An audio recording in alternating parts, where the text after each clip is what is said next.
everyone! Welcome back to my YouTube channel, Dabjar Vlogs. For today's video, ang topic natin ngayon ay kung paano i-turn off ang auto-correction sa Messenger.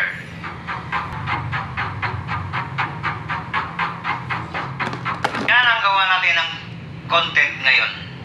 At para mawala na ang sagabal sa tuwing may tinatype ka sa keypad ng inyong cellphone, ay mayroong laging nangurek namang kapag nag-type ka keyboard ng inyong cellphone, ay may share akong tips and idea kung paano ito malutas para rin makatulong sa ibang tao na hindi pa nakalam. Na laging nakakainis sa tuwing nagtatype ka ng inyong keypad ng inyong cellphone ay mayroong laging nangungurek. At kung nagmamadali ka ay lalong tumagal ang inyong ginagawa. Mawala na ang sakit sa inyong ulo. Sundan na itong mga gagawin ko. If you are interested, please keep on watching para malaman mo ang proseso kung paano ito ginagawa. So now, start na tayo. I-tap natin ang settings. At pagkatapos na-tap ang settings, hanapin natin ang additional settings. I-tap natin ito. At pagkatapos na-tap na ang additional settings, hanapin natin ang keyboard and input method. I-tap natin ang keyboard and input method.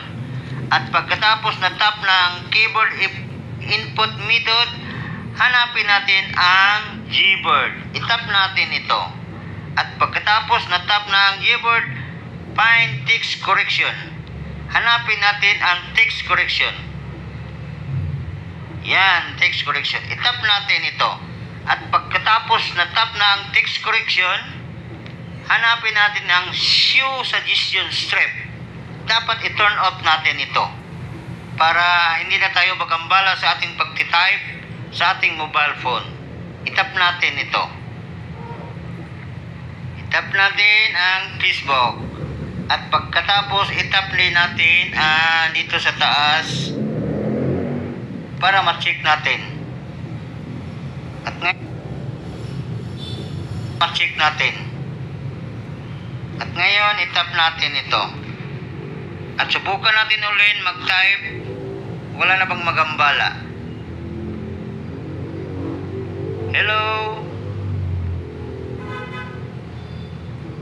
How are you now? See? Wala nang nagambala sa atin. Wala nang nag-correct sa ating mga tinatype. So, ganun lang kadali kung paano i-turn off ang auto-correction sa Messenger. Keyboard natin sa ating cellphone. Thank you and God bless. Please don't forget to subscribe my YouTube channel, Dabjar Vlogs.